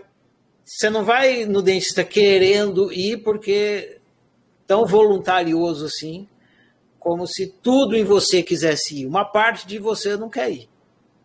Mas tem outras partes de você que quer, porque ela sabe. E aí fica esse conflito entre uma parte e outra. Aí precisa ter esse diálogo entre as partes para você, mesmo querendo e não querendo, decidir se você vai ou não vai fazer. Entendeu? Tá. Se você conversar com o seu medo, você vai ver que um lado não quer uma coisa e o que ele não quer é justo. Uhum. E o outro lado quer. E aí você precisa botar essas partes para conversar de você e tomar uma decisão. Se o melhor é não fazer ou fazer. Entendeu? Ok, entendi. Obrigadão. Mas a outra coisa... Então, é necessário essa conversa interna para ir decidir se faz sentido enfrentar o medo ou não. Não é bem enfrentar o medo, é fazer apesar do medo. Porque quando você vai no dentista, é isso que você está fazendo. Você está indo no dentista apesar do medo de doer, e você chega lá e realmente dói, o medo se confirma, mas se você não passar por aquilo, vai ficar pior. Então, entendeu? Né, agora ficou óbvio para mim, eu estou enxergando o medo como um inimigo, não como um auxiliar do mecanismo humano. Agora eu entendi. Ele não é um inimigo, ele está te contando sobre alguma coisa que você não quer experimentar. Entendi. Entendi, agora ficou claro. O agir apesar do medo, da coragem, enfim. Obrigado, viu, Ferrari? Ficou bem claro. Obrigadão. Bom demais. Com consciência, tudo se resolve. Sem consciência, tudo se complica. Algo mais? Não? Dou-lhe uma, dou-lhe duas, dou-lhe três. Dou-lhe uma. Dou-lhe duas. Dou-lhe três. Então tá. O livro que vocês vão ler amanhã é o livro Livre Clique. Vocês estudaram tic-tac, esse celular tá, né? Aqui assim. O infinito. Aí tinha aquele pontinho no meio. Pontinho no meio é onde acontece o arbítrio. No livro Livre Clique a gente vai entrar no pontinho do meio ali, para ver o que acontece ali na unitrindade do arbítrio. Então a gente vai estudar com mais profundidade ainda o arbítrio. O livro Livre Clique, ele foi escrito, e está lá, acho que escrito no livro, para solucionar um equívoco muito, muito recorrente nas tradições da cultura humana, filosóficas e espirituais, espiritualistas. Que equívoco é esse? É confundir liberdade com livre-arbítrio. Não é a mesma coisa. Liberdade é uma coisa, livre-arbítrio é outra. E o livro foi escrito primeiramente para esclarecer isso. E depois também ele vai tratar da questão da ciência e da fé. Meus caros, é isso. Iremos entender e unificar, acabar com o conflito entre a fé e a ciência. Então, lendo o livro lá, espero que isso que eu estou falando aqui aconteça, porque o propósito dele ter sido escrito é esse. Então, sucesso para todos nós, muitas eurecas no próximo passo. Eu vou falar a declaração, agradeço a participação de todos aqui, e fica encerrada a nossa conversa de hoje, a nossa aula de hoje. Declaração da universalidade. Eu honro e celebro eu. Eu honro e celebro você. Eu honro e celebro nós. Eu honro e celebro a minha diferença. Eu honro e celebro a sua diferença. Eu honro e celebro a nossa diferença. Eu sou outro você. Você é outro eu. Nós somos todos e cada um.